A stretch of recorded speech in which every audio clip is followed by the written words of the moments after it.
Hey everybody, I'm Ray. And I'm Paul. And we are the Alconauts. And today we have a special guest, a graduate from Niagara College from the Artisans Distillery Program, Alyssa.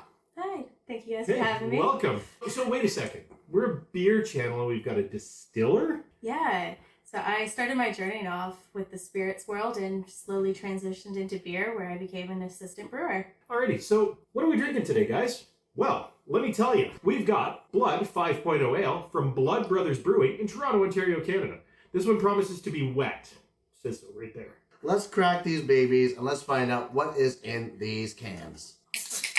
Oh, I like these mugs. It's got a really cool golden color to it. Nice and vibrant. And you've got that kind of Cornish smell coming out of your glass. And Alyssa, you were saying that this is a take on what? So it's a Blood Brothers craft take on your local domestic beer you find at your local bar. Local bar or local dive bar? Local dive bar, sorry. To the dive bar! I like that extra word there. I'm looking forward to this. So I'll tell you what. Cheers to you, Alyssa. Cheers. And cheers to you, Ray. Cheers. And cheers, everybody. Ray, why don't you start us off? Yep, that's an ale. That's an ale is an ale is an ale. Little teeny tiny bit of bitter on the finish, which you would expect. Super bright, super crisp, super clean. It definitely tastes like the stuff I drink at my local dive bar. And I'm not making fun of you guys if you're watching this, but I know you're not. Especially you, Lenny. Yay! But it is, as Ray said, very crisp, very clean. I almost feel like there's like a taste of a slight hop in it. Almost like a fruity, citrusy kind of aftertaste. Alyssa, what are your thoughts? I definitely agree. I definitely get the fruity citrus aftertaste as well. I do sense a slight malt. I think it's a great transition into the craft brew industry. That's it. I was going to say this is super approachable. A lot of them now are going into that yellow, light, fizzy, refreshing beer. For all those golfers that come in after and say, what you got that's kind of like one of these? But what a great introductory beer to just pull in the masses and say, hey, you want a regular beer? This is what we make. It's happening. It's almost like a reversal of the craft beer industry. The way I like to think of it is like music. You get those heavy metal bands, and once they get that one mainstream song in there, all of a sudden it opens them up to a larger crowd or a larger venue. This is that mainstream pop song. The crossover. That I want to drink. This is Beyonce's country song. This is the Britney Spears of 2001. I definitely do think it's a crushable beer. I'm surprised you beat Paul to that one. That's one of Paul's go-to ones. I know. So That should be a shirt. You should make a shirt. A shirt of the month.